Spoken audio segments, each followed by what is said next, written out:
Hello, my name is Candace. I'm 33 years old, and in the last few months, I've gone through a lot. I came here today to just vent about everything a little. Let me start off by telling you a little about my relationship with my now ex-husband, Ezra. Ezra and I met thanks to some mutual friends. We dated for around 4 years before we got married. Ezra was generally a good guy. I will admit that in hindsight, there were many things that I should have considered alarming, but I loved him, so I overlooked them. The only time I did not like how Ezra behaved was when his sister Ruth was around. Ruth was 7 years older than him, and she had this weird control over him.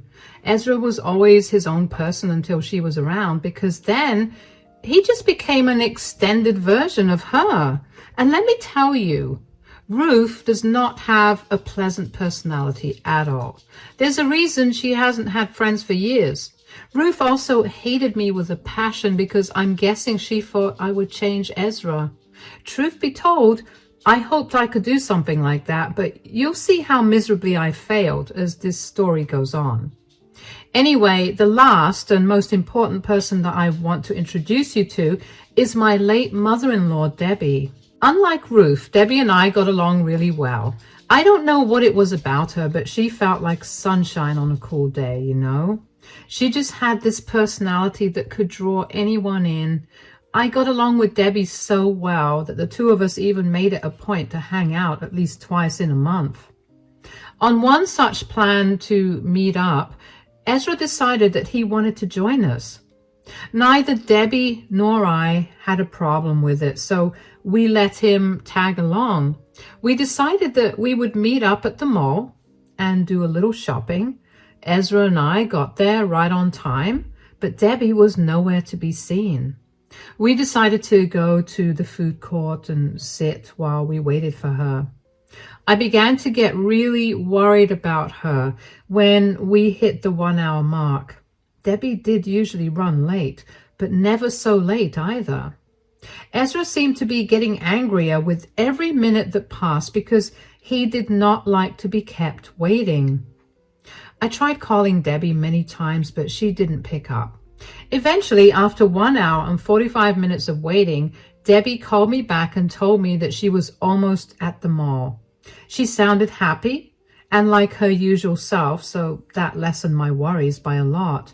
But Ezra was still fuming. When Debbie finally found us, Ezra practically exploded at her. "Mom, where have you been? We've been waiting here for you for 2 hours. Calm down, Ezra. There's no need to be that upset. Did you run into any problems while getting here, Debbie? Well, I sort of got lost. I'm so sorry I took so long and made you guys wait." "How did you get lost while trying to come to the mall? You've come here so many times." "I know. I started driving and then I didn't know what happened because the next thing I knew, I was an hour away." "Are you okay, Debbie? Has something been on your mind?" "She's fine. She just loves to get lost in her head." "Ezra, I was talking to your mom." "Stop butting in. Tell me, Debbie, has something been weighing on you?" No, not that I can recall. I don't know. I've just been feeling very different. I don't exactly know how to describe what I've been feeling." "Look, I don't know what's been up with you, but you need to get your act together. You can't keep people waiting like this for hours. Pathetic excuses like you didn't know what happened won't work for very long." "Ezra, that's enough. You can't talk to your mother that way." "She's my mother, and you don't get to tell me how to treat her. You got it?" "Please don't fight. I really am sorry." "Debbie, how long have you been feeling this way?" A few weeks now." "Have you been struggling with anything else?" "Not really. I mean, I've been a lot more irritable, but I'm trying my best to keep the irritation down at all times so I don't hurt anybody." "All right, I think we should visit the doctor about this." "The doctor? For what?" "These could be symptoms of something bigger." These are not symptoms. They're just her being more absent-minded than before. You think I want to be absent-minded? This is not fun for me at all. What happened to keeping your irritation down? Does that not apply to me? You've been nothing but mean to me since I got here. I think I'm allowed to be irritated with you. Okay, why don't we all calm down? Ezra, this isn't a decision for you to make at all. Debbie, do you want to go to the hospital? Do you really think I should go? In my honest opinion, I think you should. If it's not going to be a problem for you, do you think you could accompany me? After today, I don't trust myself with driving anywhere. Of course. Why would I have a problem with it? How about we go there this evening? This is all such a waste of money. Why are you encouraging this behavior? Debbie is not a child, and you don't have to treat her like that. Making sure that she's healthy is never a waste of money. You can leave if this is going to bother you this much. Debbie and I will spend the day walking around, and then we'll go to the doctor. Whatever. Don't expect me to not laugh in your face when the doctor says there's nothing wrong with her. Ezra left us after that in anger. I didn't understand what his problem was. Debbie just told us about some weird things that she had been experiencing, and he still couldn't find a way to get past his anger. Debbie cried after Ezra left, and I did my best to cheer her up. We shopped for a little bit and then watched a movie, and once we were done, we went to the hospital. I knew what I wanted to ask the doctor because there was only one thing going on in my mind when Debbie explained her symptoms to me, and as I watched her throughout the day, dementia. My grandmother had it, so I recognized the symptoms very fast. After hearing Debbie describe her symptoms and issues, the doctor also suggested dementia as the cause. But before we could get an official diagnosis, Debbie needed to be kept under observation, and that would take about 2 months. Thankfully, the hospital had an inpatient facility, and Debbie's insurance covered it, so that's where she opted to stay. Over the next 2 months, I made sure to check in on Debbie every single day. I tried to spend as much time as I could with her after I got off of work, so she didn't feel like she was alone. She didn't want Ezra or Ruth to know because she didn't want to worry them. Although deep in my heart, I knew that neither of them would have been worried. Ezra never even stopped to ask me if Debbie was okay, and he knew that I was spending time with her. While Ezra didn't speak to me about it, he definitely spoke to Ruth about it. I know that because one day, while I was at work, Ruth called me. So, Ezra's told me that you've been busy running our mom back and forth from the hospital over the past month.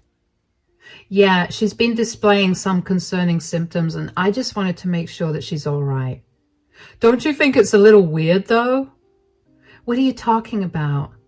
I mean, she's not even your mother. Why are you working so hard to help her?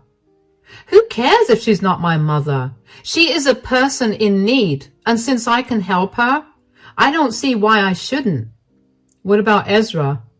What about him? He's struggling at home, and you don't seem to be helping him out at all. What exactly is he struggling with?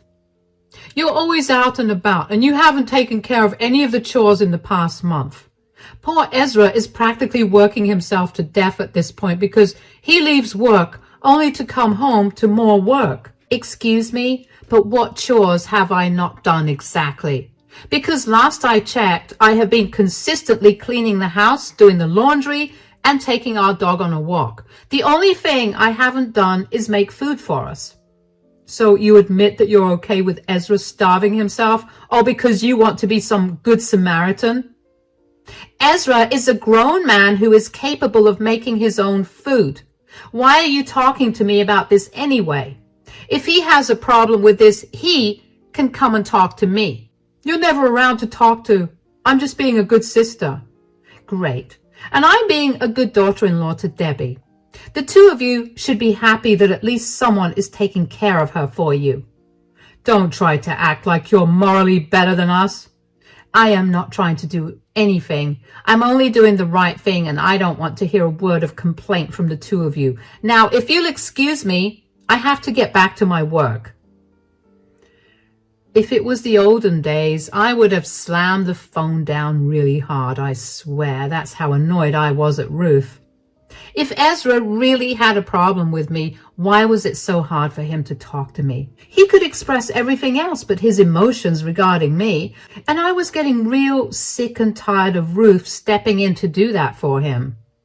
I did my best to put both of them out of my mind after that, especially because Debbie's condition was worsening. Her dementia was accelerating with every day that passed. She was rapidly beginning to lose her memories, yet somehow she always managed to remember me. After thorough testing and observation, Debbie's doctor finally told me that Debbie did have dementia. I almost sighed with relief because I was worried it was Alzheimer's, which is a lot worse to deal with, and I didn't want Debbie going through that. Anyway, after some paperwork, Debbie was discharged and I dropped her off at home. I made sure that the house was practically baby-proofed after putting Debbie to sleep. I planned to go home and get some things so I could stay with her until Ezra, Ruth, and I figured out what was the best course of action for Debbie. And I didn't want Debbie to get hurt while I was gone. When I got back home, Ruth's car was in the driveway and I almost rolled my eyes too hard. And when I walked in, I ended up overhearing a piece of Ruth and Ezra's conversation that made me angry. Yeah, I spoke to her the other day and, something's definitely wrong with her. I mean, that's our mother. Why does she have to be so weird about it? I'm only being weird about it because I know what the symptoms were and I just needed some confirmation. Oh, sweetie, I didn't know when you came in. Save it. I heard enough. I don't understand why you guys are so mean and dismissive of Debbie, but I'm sure you're going to regret it now. God, stop being so dramatic. What's wrong with Mom? After running extensive tests and monitoring her, the doctor has concluded that Debbie has dementia. What? Oh my God. I recognized the symptoms because my grandmother had it, and that was why I was so insistent on getting her checked up. I'm so sorry. Why didn't you tell me anything? Debbie didn't want to worry you guys until everything was confirmed. That's right. Even when you guys barely pass her a glance, she still cares that much about you. We have to go see Mom. No, you guys can't go today. She's not doing too well and she refuses to see anyone else. What? What do you mean by she's not doing well? With every day that passes, the dementia gets worse. Her memory is dying out, and every day she wakes up confused about where she is. She's very irritable and depressed and doesn't want to be in the company of anybody. I don't think it's safe for her to be alone then. I never said that she was going to be alone. She's only okay with me being there for now. You're telling me she's okay with you, but not with her own children? Were you the ones by her side at the hospital? Did you two even take her seriously? Don't project your anger onto me. You can come visit her this weekend. Until then, I'll be staying with her. I practically sneered at them. I mean, was I exhausted? Absolutely. Juggling work and taking care of an elderly person was not easy. I didn't mind that, though, because at the end of the day, Debbie was getting treated right. What I did mind was Ruth and Ezra being ungrateful. I was doing the work they were supposed to do for their mother, and the least I expected was a thank you. For the rest of the week, I didn't hear a word from the two of them. I almost even forgot about them because I was so wrapped up with work and taking care of Debbie. I managed to find a part-time caregiver who would take care of Debbie while I was at work. It worked out well, and I had a little less to worry about. On that weekend, Ezra and Ruth showed up at the front door, and I was a little surprised to see them. I still greeted them warmly. Hi, guys, come in. You don't get to invite us into our own mother's house. Move. Oh, okay. You need to wait. You might startle Debbie. Let's all go together. Darling, I'm so sorry about... We can talk about this later. Why don't we go into the bedroom where Debbie is so you can spend time with her? Yeah, okay. Oh, also, Debbie is having a very hard time remembering things, especially people. So if she doesn't remember or recognize you two, don't be hurt. It's just the disease. Does she recognize you? On some days, but recently, not really. Then we have nothing to be hurt by. Let's go in. Hi, Mom. How are you doing? Mom, who are you? I'm your son, Ezra. And I'm your daughter, Ruth. I'm your firstborn. I don't have any kids. You're trying to trick me. We're not. I promise we're your children. No, you're not. You're imposters trying to steal money from me. How did you even get into my house? Mom, you need to calm. Stop calling me Mom. I'm nobody's mother. Okay, you know what? I'll just escort them out. Why don't you get some rest? Debbie, come on, guys, let's go. I didn't want Debbie to be any more agitated. I can't even begin to imagine the kind of panic that would settle into me if two strangers told me that they were my children. While I was able to look at it from that point of view, Ruth and Ezra were not able to get past the fact that she simply did not remember them. Over the next 2 weeks, the two of them kept visiting Debbie and almost taunted her to remember them. Usually, I would step in and diffuse the situation. While that was a good thing for Debbie, Ruth and Ezra thought of me as someone who was poisoning their mother's mind against them. No matter how many times I told them that that was not how dementia worked, neither of them listened. One time, however, Debbie got so overwhelmed that she burst into tears and threw almost all the things within her arm's reach at Ruth and Ezra. This was the one and only time that I had stepped out of the room while Ruth and Ezra were over. I only went out to get Debbie a glass of water, and I have no idea what Ruth and Ezra said to her. Regardless, I immediately got Ezra and Ruth out of Debbie's room. This is so frustrating. This is the 8th time we've visited her in the last 2 weeks, and she just cannot recognize us. You know what? That's it. This freak needs to be locked up in a facility. What are you talking about? She needs to be surrounded by love and her family. Well, she doesn't remember her family, so why do we have to take care of her? So? That's not a strong enough reason for you to put Debbie in a facility. Besides, you don't even know what these facilities are actually like. It's too risky. Candace, she's our mother, and you don't get to make any decisions for us. After how long I've spent looking after her because you two ignored her, I think I deserve some say in this. What do you propose we do? Deal with the humiliation of not being remembered by our own mother? Yes. She has no control of what's going on in her brain. You can't blame her for that and then make her suffer for it. She's going through enough as it is. I love my mother, but I don't think it's right to just conveniently forget your children when you suddenly get diagnosed with a disease. I'm with Ezra on this. We'll put her in some facility. Absolutely not. I'll take care of her. What? That's right. You two are the worst children any parent could ask for. You have absolutely no empathy or sympathy for your mother's condition. All you care about is yourselves. If you can't step up to take care of her, then I'll do it. You can't stay in the house if you're going to take care of her. You're not even going to be doing any of the housework, so there's no need for you to even live there. Wow, I'm fine with that. I'll swing by in the evening and pack my things up. Now, get out of the house. With pleasure. The two of them left, but not without looking at me in disgust. I was fuming. How dare they try to throw Debbie into an institution? I've seen what the bad institutions looked like, thanks to my grandmother, and that was not a place that I wanted to send Debbie into. I was more appalled at how easily Ruth and Ezra gave up on their mother. Look, I'm no stranger to the hurt that dementia can cause to the loved ones of the person suffering from it, but that's no excuse to abandon the person.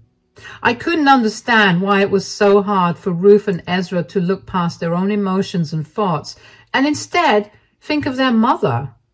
I know that if it was my mother in Debbie's position, I'd have abandoned everything to be by her side. However, that experience with Ezra showed me a side of him that I knew I could never overlook. I overlooked a lot just because I loved him, but knowing that he was capable of abandoning somebody he loved was not something I was okay with. In the future, there may have come a time when I needed the same care as Debbie, and I know that there would be no use in hoping that Ezra would care for me. He'd shown me how easy it was for him to not care for someone. I knew I wanted to get a divorce from him, but I never had the time to do that. Thankfully, Ezra was on the same page and had already filed for divorce. The divorce was filed almost 2 weeks before he and Ruth last came over to Debbie's. Ezra just chose to give the papers to me after that visit. Anyway, we live in a no-fault state, so the divorce process was fairly simple to navigate. Aside from that, for the next week and a half, Debbie went almost nonverbal. The dementia was beginning to worsen, and there was nothing I could do for her but make sure that all her basic needs were met. Debbie barely acknowledged me, and she always seemed lost in her thoughts. I tried talking to her, but she got really startled, so I began introducing myself to her every time I had to talk to her. One morning, I entered her room to bring her her breakfast and introduce myself as usual. Good morning, Debbie. I'm Candace, your daughter-in-law, and I'm here to bring you your breakfast. Good morning, Candace. Why are you introducing yourself to me? I know you're my daughter-in-law. What? You don't possibly think I forgot about my darling daughter-in-law, did you? I thought you did. I will admit that my memory has been swinging between good and bad, but I have never once forgotten you. But when Ezra and Ruth were here the other day, you didn't remember me at all. Only because I somehow knew to act like I didn't know you. It was some sort of intuition. Even when I didn't remember them, I still felt like they were not good people. First of all, I'm so glad that your memory is back. Secondly, thank you for having my back. No, thank you for having my back. If it wasn't for you, I would be in some slimy facility where the only thing on my mind would be to pass away. Oh, you heard? Oh, yes, I did. Aside from finding out how uncaring my kids were and how amazing you are, I also realized the one thing that I need to do. What is it? I've realized that I need to alter my will and change who's going to inherit my assets after I go. I don't want either of those ungrateful brats to get anything from me. All right, are you going to donate all your money and assets? Not all of it. I'm going to give you 75% of it. Consider it a thank you for taking care of me this much. Debbie, there's no need. There's nothing you can say that will change my mind. I love you, and I'm so grateful I got to meet you. Now, go get me a lawyer before my memory slips again. All right. I love you too, and I'm so grateful that I got to be a part of your life too. It took everything in me to not bawl right then and there. I held myself together and called Debbie's family lawyer. Within the next 3 hours, they were done. Surprisingly, Debbie was back to her usual self, and I knew in my heart that her struggle was nearing its end. I didn't have much time with her, and I needed to make the most of it. Over the next few months, Debbie's memory went from amazing to really bad. She began to forget how to do basic things like swallow. Eating food would take hours, and most times she would misread how full she was. It was not easy watching Debbie deteriorate like that, but I knew that she needed all the love and patience I could give. Eventually, Debbie passed away because she caught a cold that her compromised immune system couldn't fight off. She fought hard against it, but the disease won instead, and I cannot begin to tell you how devastated I was after she passed. But I still couldn't break down. I had many things to do, like organize her funeral and tell everyone who knew her about her passing. I contacted Ezra and Ruth to tell them about the news, and they barely seemed upset. Even at Debbie's funeral and wake, they looked very disinterested. They were lucky I was mourning because, trust me, I would have confronted them about their lack of emotion, and I would have made a scene about it. While Debbie's death did not affect them in any way, something else did. If you guessed Debbie's will, you're right. A week after Debbie's funeral, Ruth and Ezra showed up at my door. "What did you do?" "You thief." "What are you guys talking about?" "Do you want to explain why Mom left almost all her inheritance to you and nothing to us?" "I'm going to guess, because I took care of her?" "That's a bold-faced lie. You manipulated her. You took advantage of her disease and made her sign over our inheritance to you." "First of all, I have no use for her money. I make more money than both of you combined. Secondly, if you want to contest the will, you can take it to court." "Of course we're going to contest the will. Why in the world would a mom not want her kids to have anything?" "Because she overheard you guys plotting to put her in some facility. She realized what monsters you two were and decided that she wanted nothing to do with you." "That's a load of nonsense. Mom didn't even remember us. How would she remember that we were supposed to be the inheritors of her assets?" "She had a few days where she remembered everything crystal clear, and that was when she edited her will." "I cannot believe that you're lying so well. You really have thought about this, haven't you?" "I have no reason to lie to you guys about anything. You two were terrible to your mother, and these are the consequences you have to face for it. I'll see you in court if you want, but right now I want to go take a nap. Goodbye." I slammed the door shut on their faces because I didn't think I'd have been able to contain all the anger I was feeling. The sheer audacity they had to show up and accuse me of stealing from someone who I cared about deeply and who I had to watch break down and become a shell of the person she used to be made me want to claw at their faces, or at the very least, hurl as many insults as I could towards them. Of course, the two knuckleheads did contest the will. What they didn't know was that Debbie and I had anticipated this. So we filmed her altering the will. Before she made any changes to her will, I had the lawyer ask her questions that were based on her life, including Ezra and Ruth. I made sure that they were questions that I had no idea what the answers were, so there would be no question of me feeding the answers to her. It proved very well how her memory was working normally again. When the jury and judge saw the video, Ezra and Ruth had no case at all. They tried to fight it, but the judge was clear in his decision that there was no altercation made. Aside from that win, I could see Ezra and Ruth shrink with shame when Debbie narrated why she was not going to give them anything on the video. It must have embarrassed them a lot, and I hope it did, because that's the least that they deserve. After that, though, the two of them left me alone, and I have never been happier. I don't know what the two of them have been up to since I last saw them, nor do I care enough to find out. I know that Debbie was never my real mother, but taking care of her the last few months made me develop such a close bond with her that it feels like I've lost my own mother. I know that this whole experience has affected me and that I need to get therapy to sort through everything, so I've signed myself up for it.